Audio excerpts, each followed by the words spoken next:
rise of the machines is just around the corner.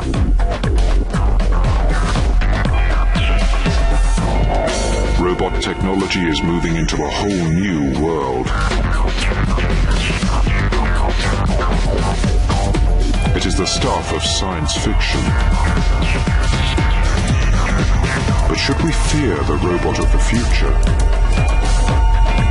Or welcome innovation designed to make life easier for us all?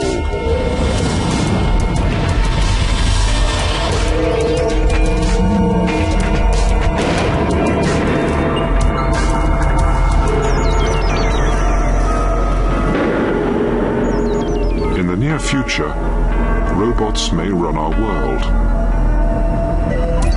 They could manage our cities, our money, even the details of our private lives. They don't have minds of their own, but could they? If they did, what would happen to us? We've seen it at the cinema. Man wiped out by creatures of his creation. For example, in the movie 2001, we had this beautiful spaceship with the state-of-the-art computer technology, and HAL was to carry out all commands given by humans.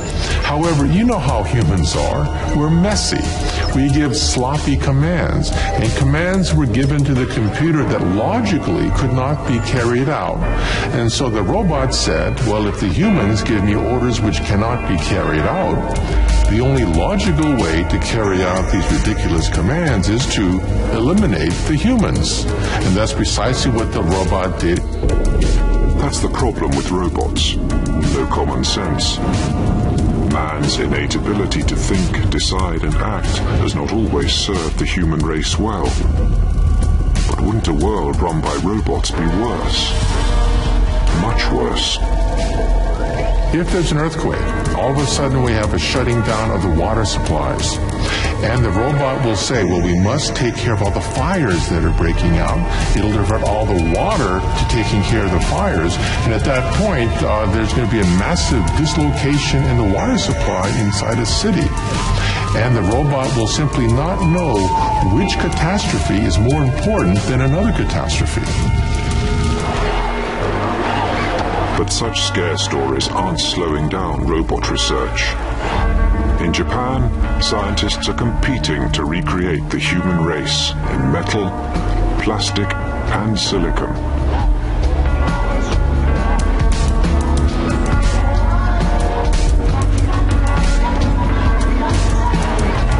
This is Asimo, the first humanoid to walk out of the laboratory and into the real world. It's designed to look friendly, not the kind of robot who'd zap us with a laser.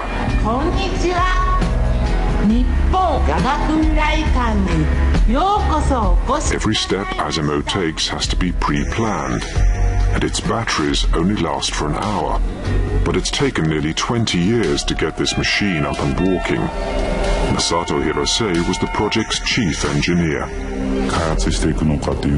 It's our dream to come up with a robot that could be useful in people's everyday lives. I am 46 now, and it would be nice if I could make Asimo into the kind of robot I could use myself in the next 10 years, by the time I'm 55. Asimo's predecessor started off as just a pair of legs.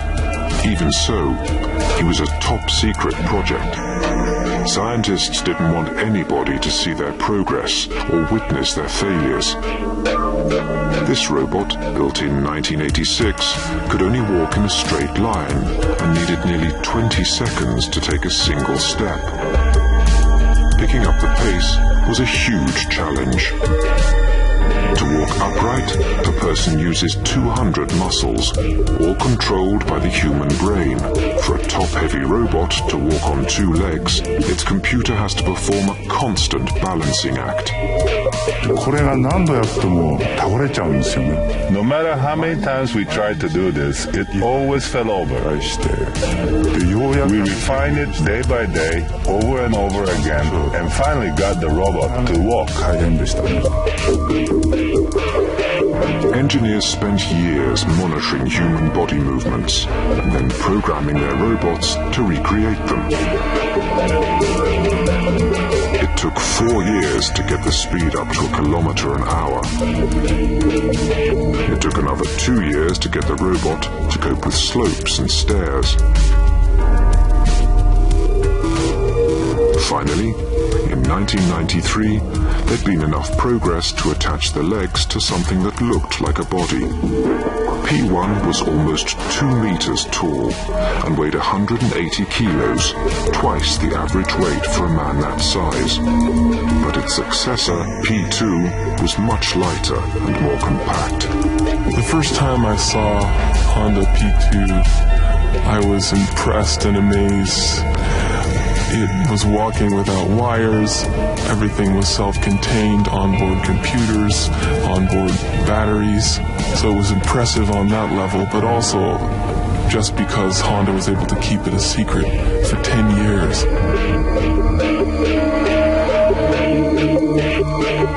This is the latest model to emerge from the lab, and is a sign of what may one day be in our homes.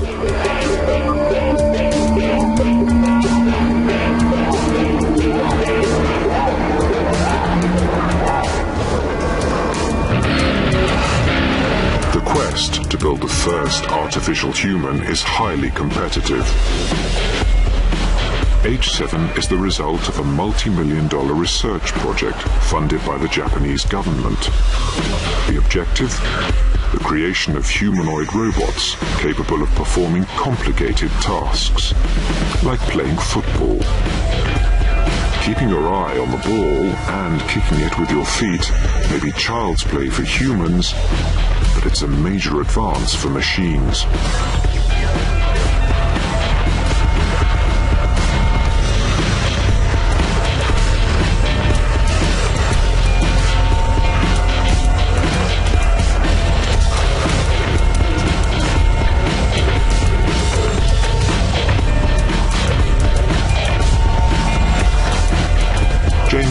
Developed much of H7's software. If I tell my daughter to go fetch my keys from the kitchen table, I don't have to tell her, move your left foot in front of the right foot, turn 90 degrees, and then enter the kitchen door. She can do that automatically, and we'd like to get robots to have that level of autonomy. H7 can track the ball with its eyes and make its own decisions about how to follow, catch, or kick it. But there are limits to what it can do of its own accord.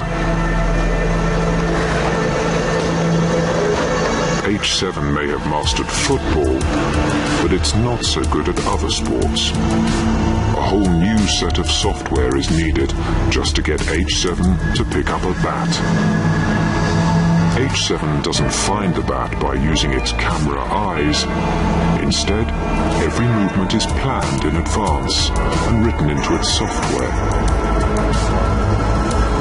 H7 is no use if the bat is put in a different place. The most intelligent robot in the world still can't match the coordination and agility of a toddler.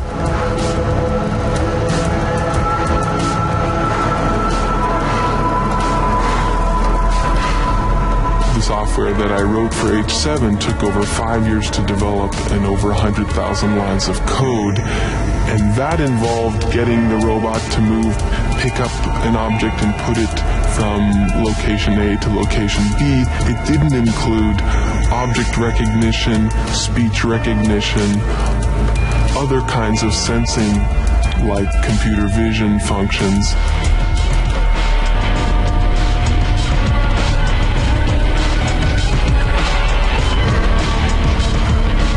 Robotics research has a history of constantly reinventing the wheel.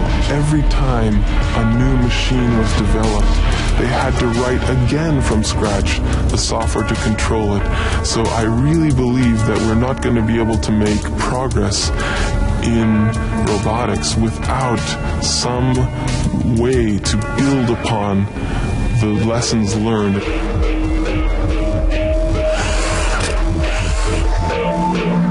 Despite the challenges, scientists are pushing forward the development of humanoids, believing there will soon be a need for them in the home and the workplace.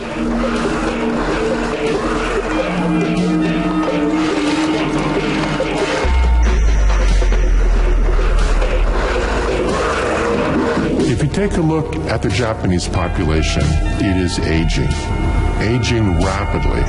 Labor is extremely expensive. In the United States, because we have a large immigrant population, cheap labor is not such a big problem. Why be satisfied with a mechanical maid or butler when you can get a real maid or a real butler?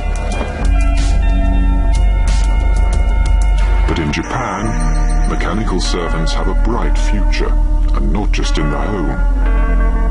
Which is why the Japanese government is funding the development of industrial robots. HRP-1 is a remote-controlled robot. In the future, versions of this robot could replace human workers on construction sites. HRP-2 is designed to help people with heavy manual work.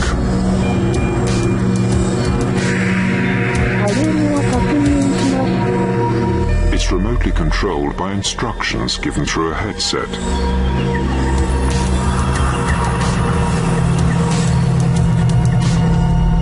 Creating a robotic workforce could be big business, a real boost to Japan's economy.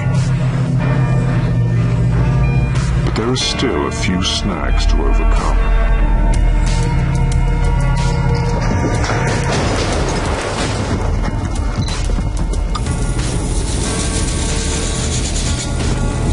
Staying upright is a delicate balancing act. Humans who have 10 billion neurons in their brain have spent over 2 million years learning how to do it.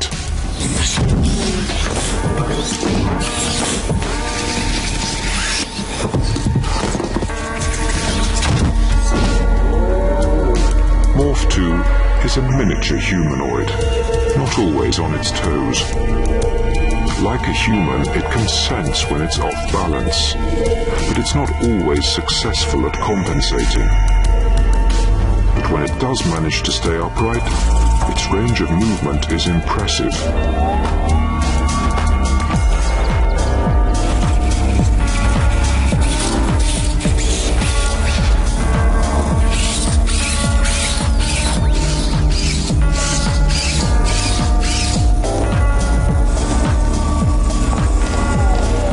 Whole new meaning to agility tests. This is Morph 3. Its incredible flexibility is made possible by 26 joints, all coordinated by 133 sensors and gyroscopes, which detect changes in pressure and position. But they can't process all that information as quickly as humans, which is one reason they fall over so often.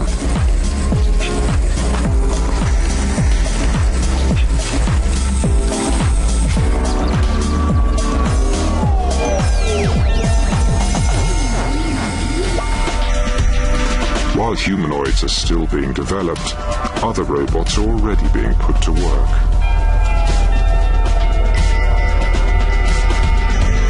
PackBot is a robot designed to help the police or armed forces in dangerous operations. One of the classic situations for the PackBot is a situation where a bad guy has barricaded himself inside a building, and a police force is outside looking to make an entry. And they have very little information about what is going on in that building. So the robot is designed to climb stairs, climb into that building, look around, essentially put eyes and ears inside that building, give an idea where the doors are, where the stairway is, where the bad guys are, how many bad guys there are, if there are good guys, and if the bad guys are still alive. PackBot can be controlled from almost a kilometer away.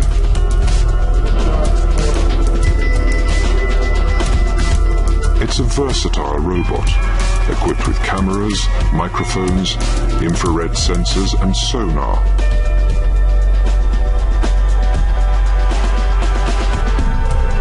The satellite navigation system tells its operator where it is. as well as the roll and pitch of the terrain. We're looking at adding chemical sensors, bomb detection sniffers, mine detection platforms. Basically, any kind of sensor that you can come up with, we can incorporate in the back of the robot. PackBot is housed in an impact-resistant aluminium shell that can survive a 3-meter drop onto concrete at extreme temperatures. It can move at speeds of almost 20 kilometers an hour and through 3 meters of water. If it lands upside down, its flippers turn it over. One reason it's so tough, it has no wires that might break or become disconnected. I'm at the landing, clear at this point. Is your way clear? Clear. 1, 2, 3. This is only a police exercise, but PackBot has already seen real-life action, having worked at New York's Ground Zero, helping in the search for survivors. And this is particularly important now where the loss of human life isn't tolerated anymore during war or military action, or civil action for that matter. Scientists are already working on the next generation of PackBots, with even more capabilities. The development of an extending neck will enable the robot to peer around corners. I'm turning the robot. Okay, Tommy, what do you got? 2 people, 1 suspect and 1 hostage. He's got a knife in his right hand. There's a female on the ground. Go.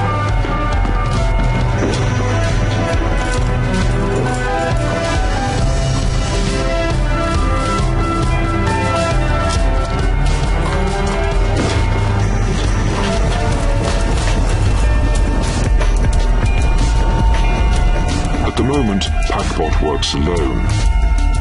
But there are situations when it will be an advantage to have a whole team. This is becoming possible.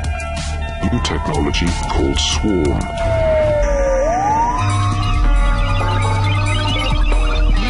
This group of little robots works cooperatively. At the moment, they are playing Follow My Leader. The inspiration for their software, the behavior of ants and bees. In nature, 20 million individuals, some of the larger sized of ants, all come together and work for a common goal. And they don't have cell phones, they don't have internet, they don't have GPS, but yet they're able to work together collectively and do complex things like map their environment, form paths, carry food around, communicate information to their nest mates, things like that. So we're trying to get some of that intelligence into robots. Swarm bots can talk to each other without human control. Follow My Leader makes communication easy, especially underground where radio links don't work. The swarm can pass messages through each other until they reach the surface. One robot can say, I need 5 robots to follow me, and 5 robots will run and compete to be the 5 that get to follow, and they'll follow this robot in like a train. If one of the robots fails, maybe its motor dies, or maybe it gets caught in a crevice, the world is very difficult. It doesn't matter, because another robot can just jump in and take its place. Teamwork means the swarm can spread out at speed, covering a wide area quickly. The robots can create an up-to-the-minute moving map of the disaster area. So, for example, you could put a lot of swarm members into a burning building, and they could spread out. And they could all have sensors that say where the hot spots are, where the smoke density is, where people might be found. So you've got this map that's growing very quickly. One robot wandering around could never do that.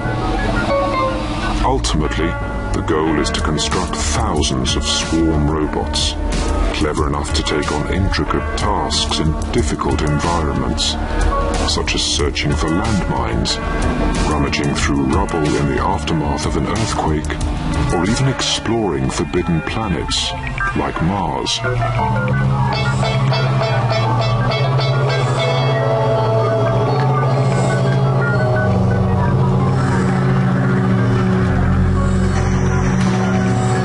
Another idea is that by having a large number of robots, they can all be relatively cheap. It's not so important if one of them breaks.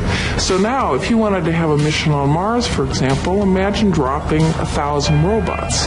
It doesn't matter if 80% of them fail when they're dropped. There's still 20% down there that are running around collecting information. Whereas if you just had one very expensive robot and it broke, the mission has failed.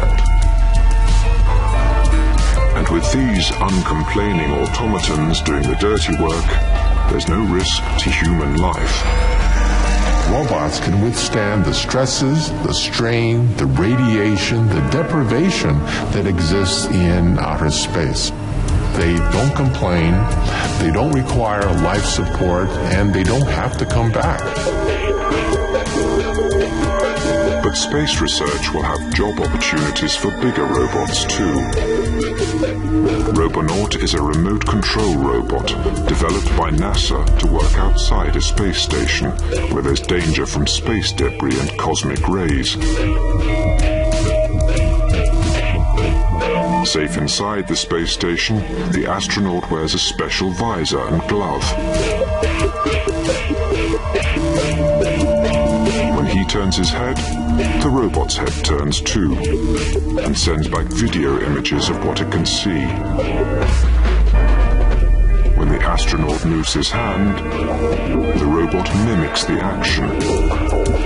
One advantage of humanoid robots is that they can work with tools and equipment designed for people to use. But if you don't live in a space station, you might want something a little bit friendlier around the house.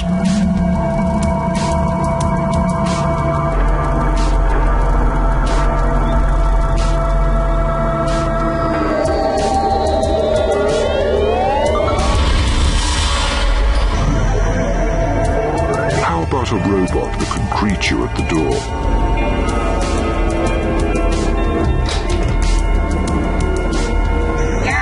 This is Papero, the first domestic robot, coming soon to a high street near you.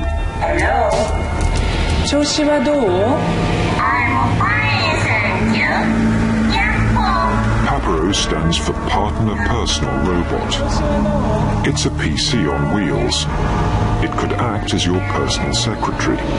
It can take voice messages, send and receive email, even operate the TV. 6チャンネル Papero is programmed to respond to human requests. It recognizes 650 voice commands and speaks 3,000 phrases. It recognizes people by their faces and recalls facts about them, like their blood types and birth dates. You know when Papero is listening to you because its ears turn green.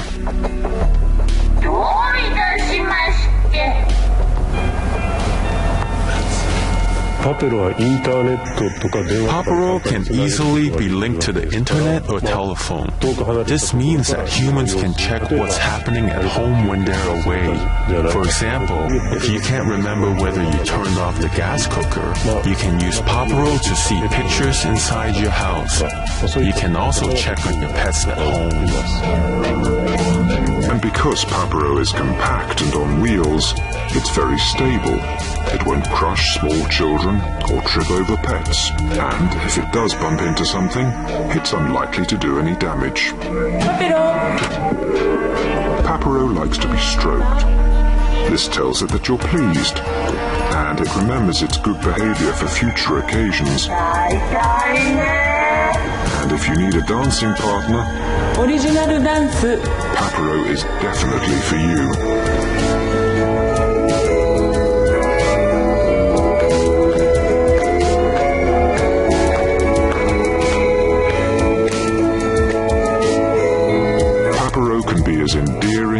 as irritating as a 2-year-old child.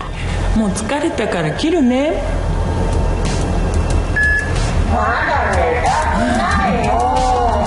But it has one great advantage over any toddler.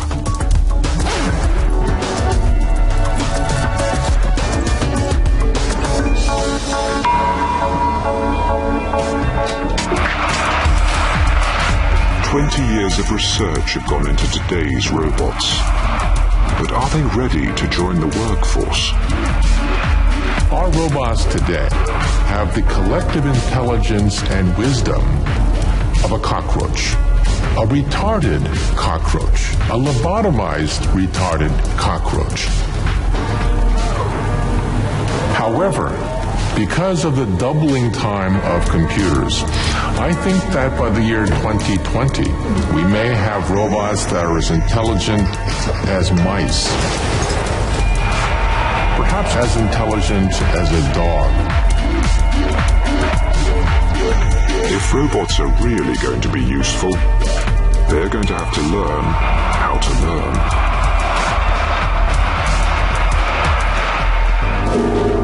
The dream of developing a human robot has endured for decades, and substantial progress has been made. Now they can talk, walk, and sometimes outsmart us.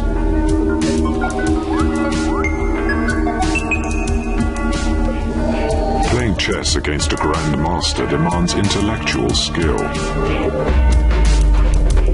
In 1997, the world's greatest chess player, Garry Kasparov, was beaten by a computer called Deep Blue. So, if they are so clever, why haven't we put them to work yet? The real problem why we don't have mechanical maids and butlers is the common sense problem. Things we take for granted are almost impossible to perform by robots. We know that water is wet. We know that strings can pull, strings cannot push. We know that when you die, you don't come back the next day.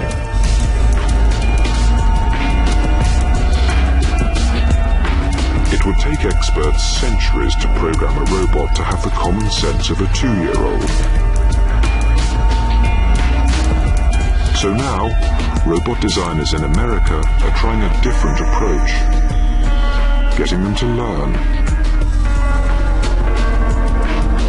Cog is a robot that, like a baby, is learning through experience. Cog has several cameras. Through them it can see objects in wide angle or close up. It can track objects, sense and depict color. You see, robots can see. In fact, robots can see about 10 times better than you can see.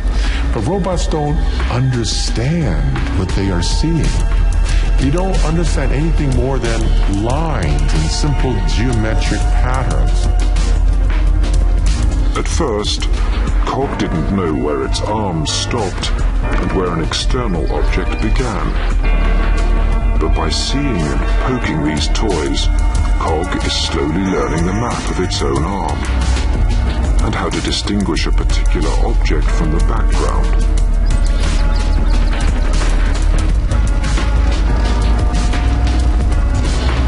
Cog now knows that cars move forwards or backwards, not sideways. So, even when the car is placed in a different direction, Cog hits it from the front or back. If robots can learn from experience, they won't have to be programmed for every task. But this initiative is still labor-intensive. We'd like to be able to take that robot of the future and show it, here's how to do the ironing. You fold it this way, you do that, and that's how to iron. You do it now. We'd like the robot to understand that and be able to map it to its own body and do the task. This is K1. K1 isn't doing the ironing yet, but it does try to copy its programmer's workout.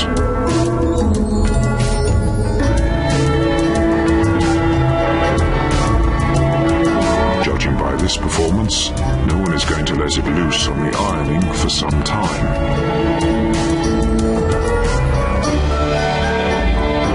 Copying is just the first stage of developing intelligence.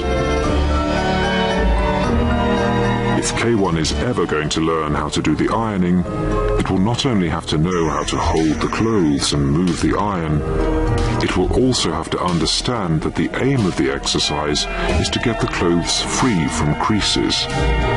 To achieve this, K1's designer Yasuo Kuniyoshi sees a future where robots will grow up and learn alongside humans. This might sound like science fiction story, but I'm talking about a very long term ahead, the far future. It can happen that newborn human babies are assigned partner robots from the beginning and then grow up together with the robot. A robot would learn its human partner's likes and dislikes and adapt its behavior accordingly. But that's a long way off for K1. After all that exercise, it's time to strip off and cool down.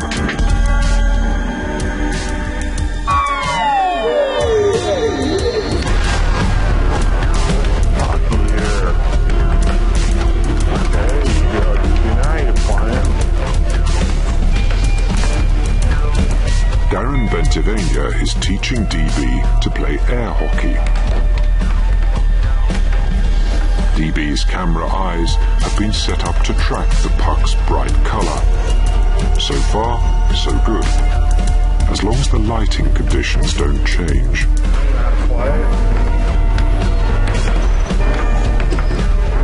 Alright, getting a little better. But to play the game, DB not only needs to see the puck, but to predict where it will be a few seconds later.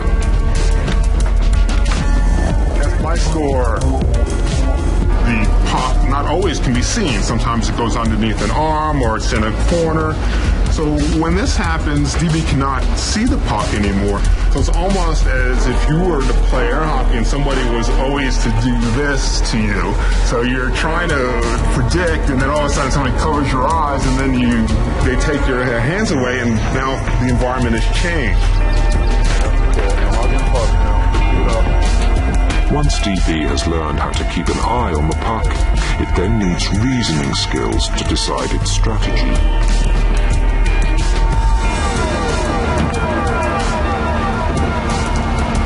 Having chosen its shot, DB needs the motor skills to execute it.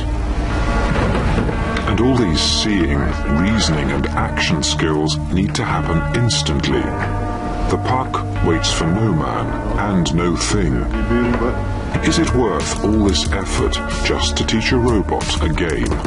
Through verbal communication, you could tell DB or teach DB new skills as you would teach a person. So, for example, if you wanted to have DB do ironing in your home, you would have DB in the location and you would tell DB, watch DB, this is how we iron. We take the iron, we move it across the clothes, and we look for the wrinkles, and we make sure we don't burn. And it would know about all these items through these communications, and little by little build up more and more skills.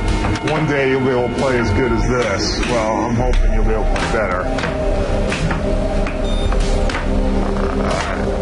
But it's very important that, of course, that you teach your robot well and that it learns well, because you can have things as your robot trying to cook your dog or burn your clothes or break your dishes, and of course this is not what we want. If robots could learn and repeat tasks just by watching, they could become invaluable in the workplace. Other developers are taking the concept of a human robot one step further. They hope to produce a robot that not only copies our movements, but also our emotions and facial expressions.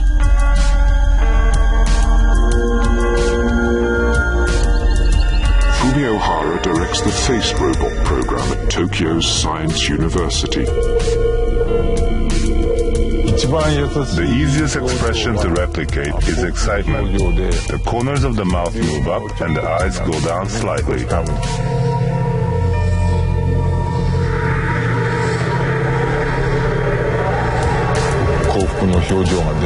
But for surprise, the eyes get bigger and the mouth opens, like this.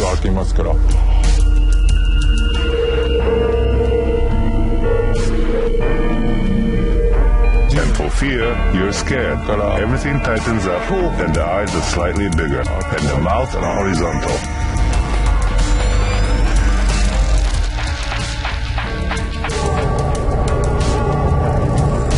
Not exactly a pretty face, but a functioning face, the first of its kind in the world. Silicon is stretched over the skull, made up of semiconductors, wires and pistons. The wires have to be positioned in exactly the right place to replicate the muscles in a human face. But expressions like fear, surprise and anger use similar muscles and can be difficult to tell apart. So it's hard to make the silicon look expressive. We call it virtual communication. We just want to find out how well a machine can fool people by creating realistic expressions.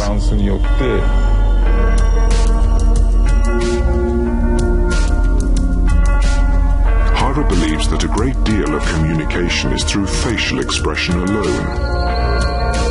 To communicate effectively with humans, robots will need to express feelings we can understand. With the help of tiny video cameras mounted behind the eyeballs, this robot can already read human faces and copy what it sees. It's programmed to recognize and recreate 6 emotions. But Hara wants to give the face a voice so the robot can not only look angry, but sound angry.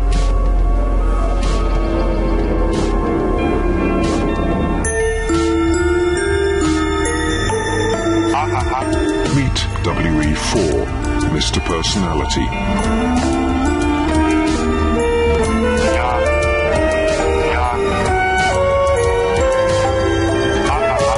It really seems to enjoy tracking a red ball and doesn't like being ignored.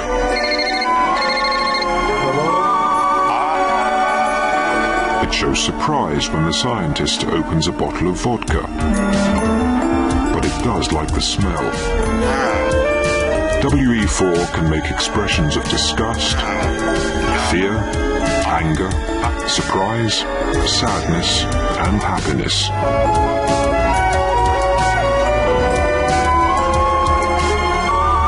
Once a robot can express these reactions spontaneously, it will be well on the way to having a personality.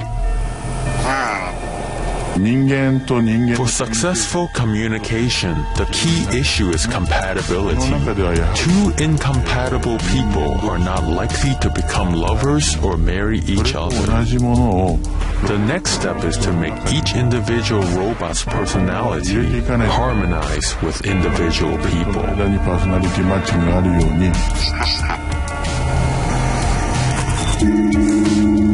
Rodney Brooks is developing a sociable humanoid robot he calls Kismet.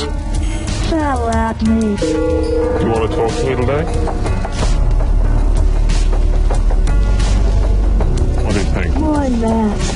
I'm too close? What if I get this close to you? What do you think?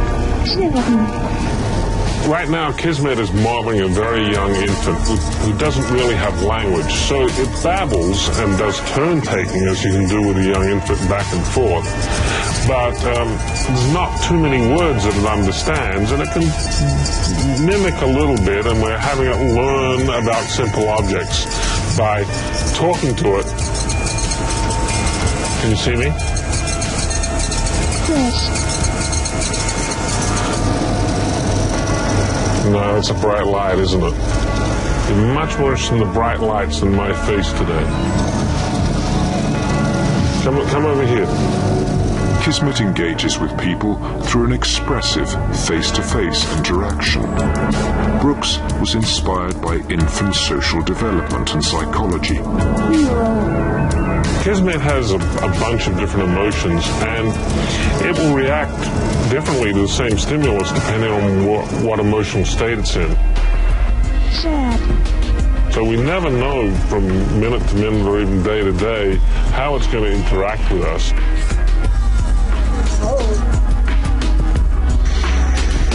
Then, well.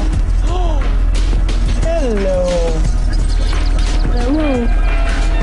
Do you like me? Yes. Kismet was designed to react to social cues and learn from a human instructor. Kismet, say horsey. Say horsey. Horsey. Good robot. There you go. Yes. Yes, Kismet. 15 computers are involved in making Kismet either bored, lonely, stimulated, tired, talkative, or silent. It's still only a rudimentary personality, but robots are slowly becoming more and more like humans. Very smart robot, Kismet. I think we'll still want plenty of robots that don't have any emotions. My refrigerator works 24 hours a day, 7 days a week, and I don't want to feel sorry for it having to work so hard. But I think there may be some roles for emotions in robots that we want to interact with on an everyday basis, because it's a very intuitive way of us understanding what's going on. Robots are already in the workplace, and they may soon be in our homes. But what about more intimate, life-changing involvement?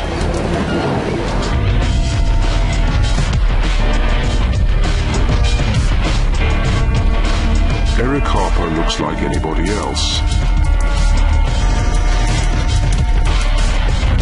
But one part of his body is completely robotic.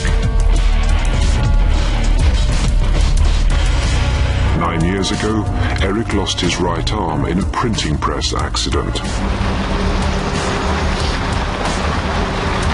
The day I lost my arm, I had been working late. The rest of the shift had gone home, and I jumped up onto the machine and actually fell in and was drawn into the machine, and then it shut down. My arm stuck in the press, and day shift isn't going to come in till 5:30. So I have 4 hours to wait.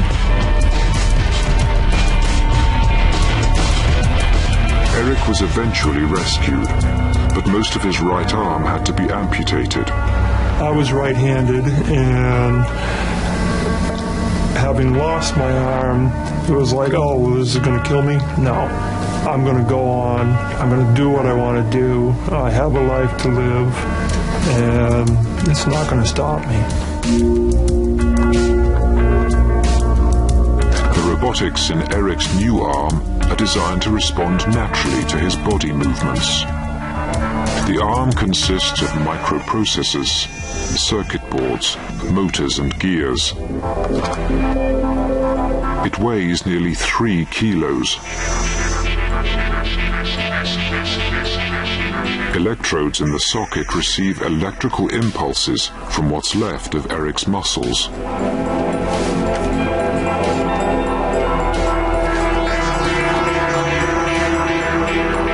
A valve seals the vacuum inside his false arm, helping to keep it in place.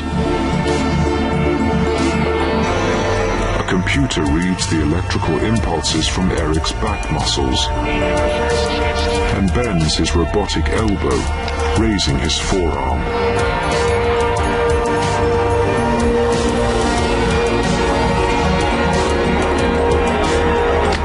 Eric can make his hand close by flexing his biceps and open by flexing his triceps.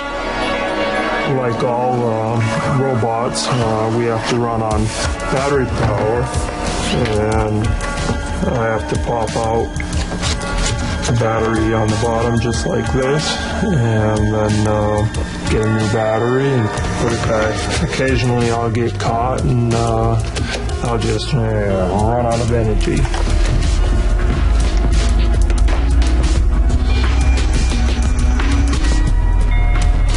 Eric's arm, although not perfect, has changed his life. So will this technology one day be able to improve our brains as well as our bodies?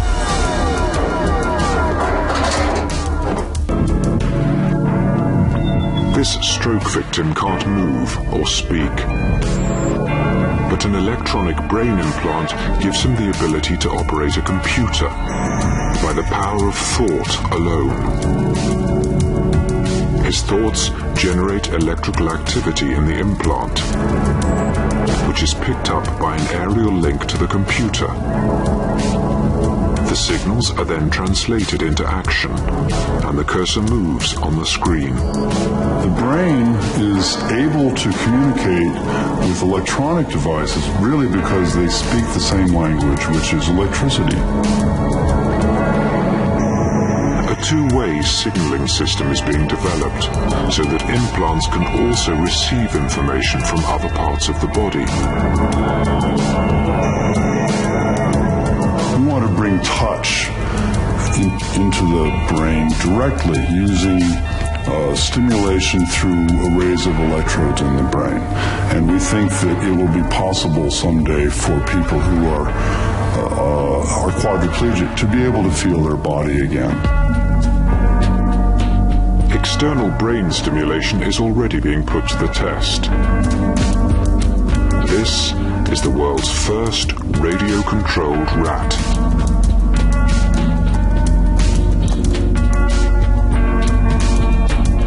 I didn't set out to make jihad ninja rats.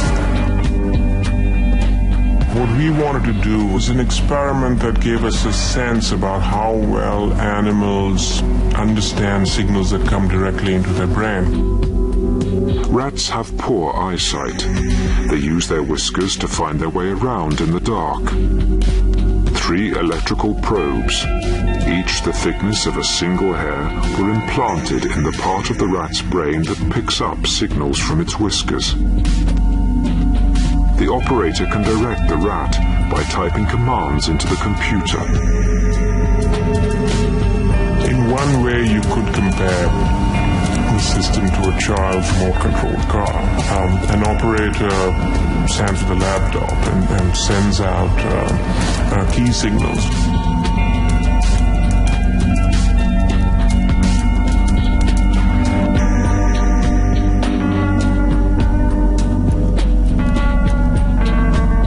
When the signals are turned off, the rat becomes confused until the next signal is given.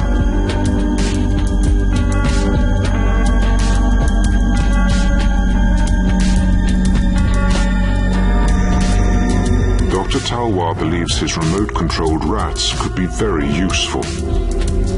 At the time we were doing the experiment, 9/11 happened in New York, and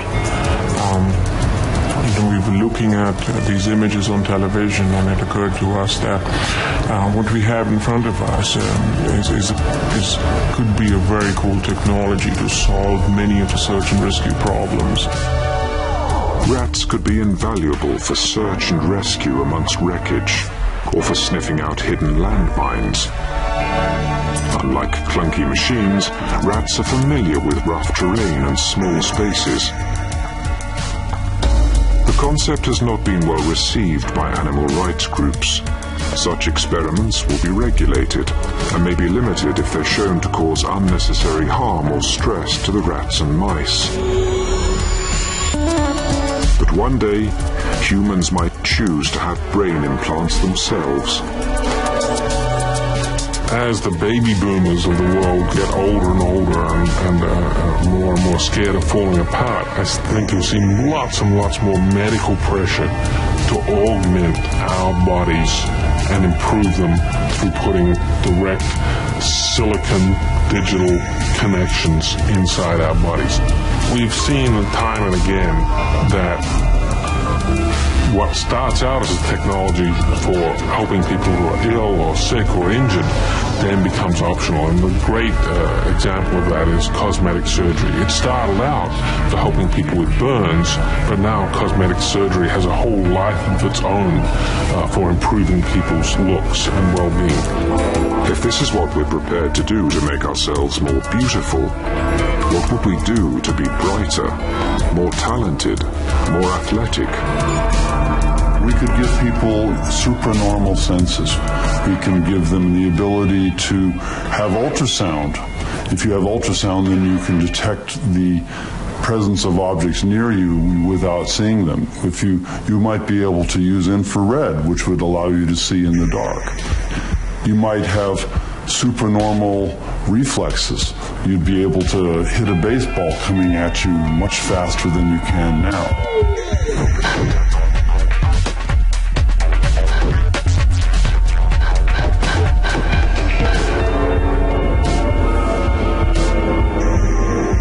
Once you have that, it's not very far to getting a wireless internet connection inside our head. So I fully expect 20 to 25 years from now, a lot of us, grandchildren especially, will be walking around with wireless internet connections.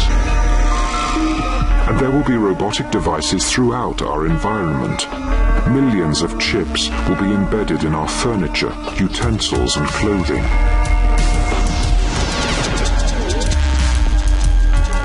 Like in a Disney movie, we'll talk to tea kettles and teacups, and we'll talk to our furniture. And instead of having a robot doctor, our robot doctor could very well be our clothing, for example, with chips in it. Our clothing will monitor our health, our heartbeat, monitor our bodily fluids, and in case of an accident, our clothing will alert the authorities and download our entire medical history before the ambulance arrives.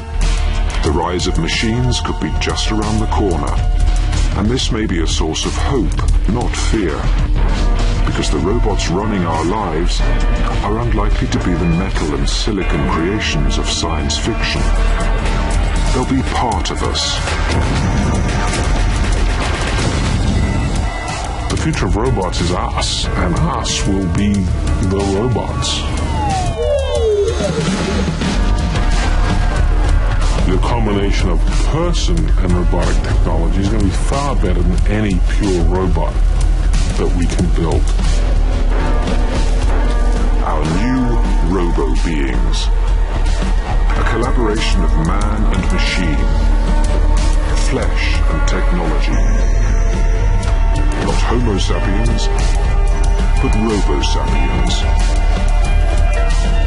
United in structure, brain, heart, and soul.